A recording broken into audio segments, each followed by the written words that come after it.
مطلب ہے کوٹا والو، بس اطیعوا اللہ و اطیعوا الرسول، اطاعت کرو اللہ کی اور اطاعت کرو رسول کی۔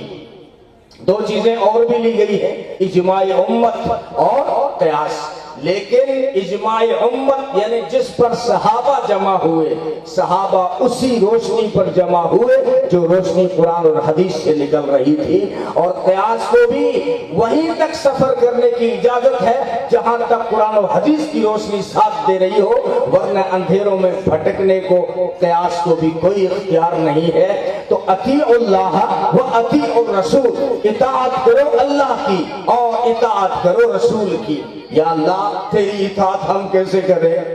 تو کہتا ہے اقیموا الصلاۃ، نماز پڑھو، ہم کیسے نماز پڑھیں؟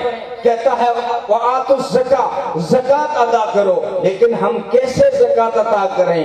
تو اس کا ہی تو جواب دیا ہے وَأَطِيعُوا الرَّسُولَ، میرے رسول کی اطاعت کرو، وہ تمہیں بتائیں گے کہ نماز کیسے پڑھنی ہے۔ اس لیے فرمایا صلو کما رأیتمونی اصلی، کہ نماز اس طرح پڑھا کرو جس طرح مجھے پڑھتا دیکھتے ہو۔